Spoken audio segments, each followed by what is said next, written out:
ginagawa mo, Eliza?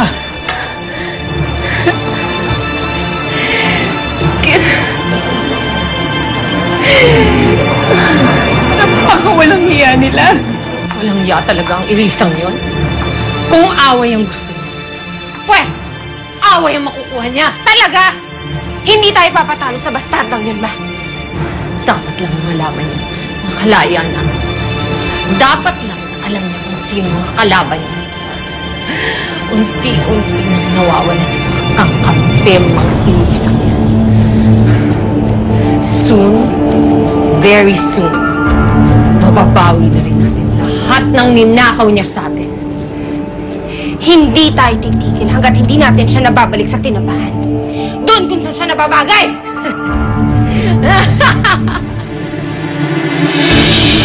Wala na siya. Wala na Baka maulaw ka naman ng tumuloy dahil nakita ka niya, baka magkagulo lang. Sige.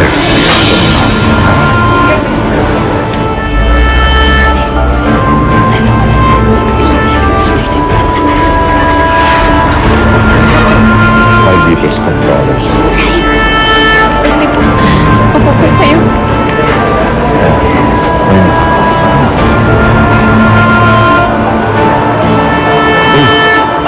Tayo mong lumapit. Dahil lang din si Eliza. Kasama niya ho si Luis. Ano na ngayon? Ako yung dapat nakasama niya ngayon. Ako yung dapat na nagpupunas ng luha niya. Ako yung dapat na kayakap niya. Hindi si Luis. Hindi siya. Tara na.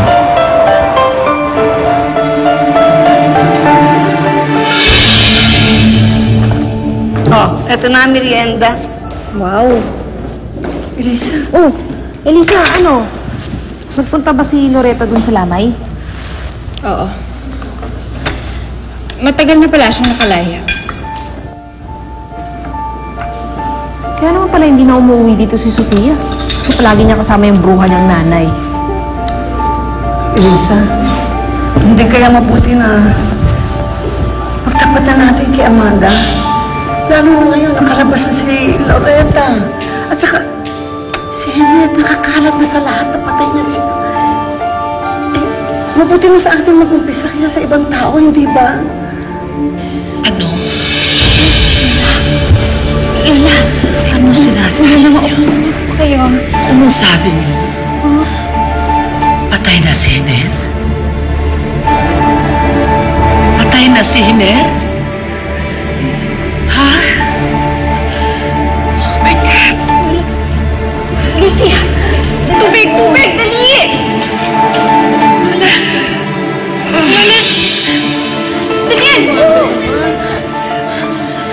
Lola, ano po muna kayo ng tubig, Lola? Lola!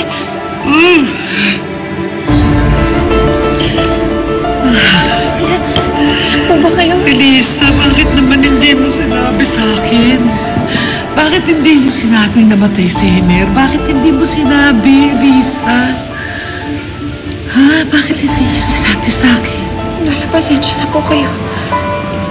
Kasi po, ayoko po sabihin sa inyo, baka mabigla kayo eh.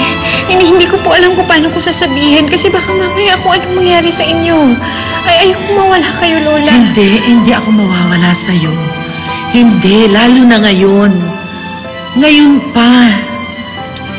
Wala na ang anak ko. Wala na ang papa mo, Lisa.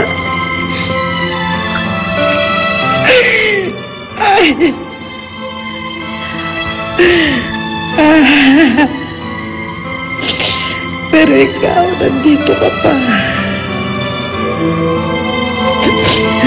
Ikaw, nandito ka pa sa akin. Ikaw, nandito ka pa sa akin, anak. Kaya lang natitirang alaala ng anak ko.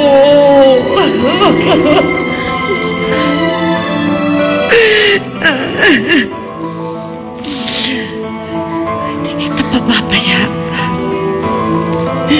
Hindi kita pababayaan, Elisa.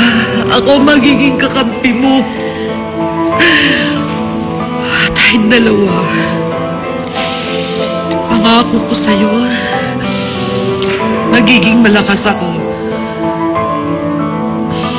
Magiging malakas ako para sa'yo, Elisa.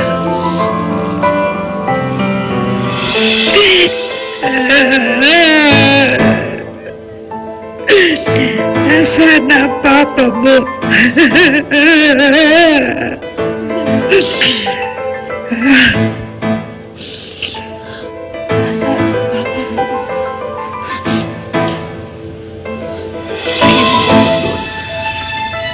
Siya makita.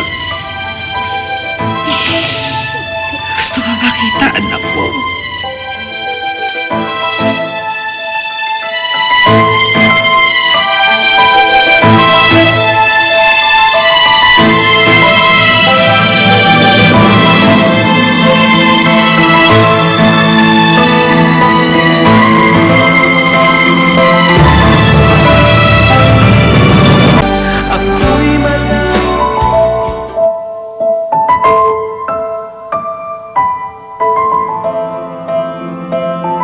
Jarden, naubos ko ni Sonia yung pagkain na kanina. Pinili ko kasi.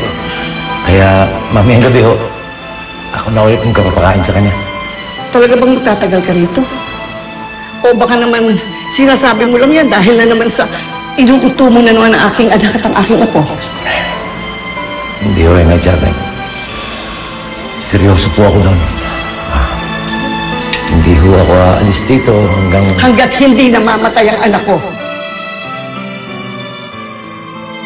Alam kong hindi tayo nagkasundo nung una. Pero ngayon, alam ko na kung gaano mo kamahal ang apo at ang anak ko. Kumusta mo na lamang ako sa anak ko, Hener?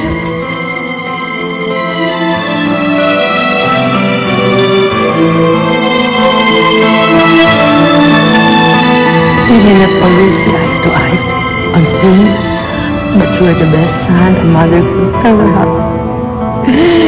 You have been my confidant, my business partner, and my strength.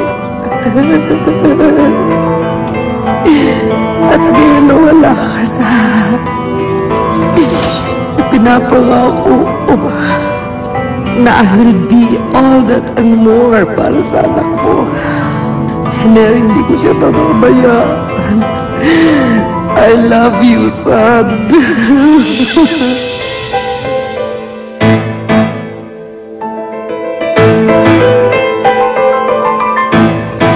Papa, naaalala ko nung bata pa ako.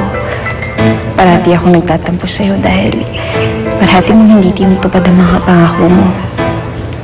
Pero ngayong malaki na ako, na-realize ko na hindi mo lang tinupad lahat ng mga pangako mo. Nilagpasan mo pa. Ipinaglaban mo ko. Prinotektahan at minahal. Wala na akong maihingi pa sa isang ama. Salamat. Papa, mangunas kita. Mahal na mahal kita. Kapag nakita mo si Mama, sabihin mo sa kanya, miss na miss ko na siya.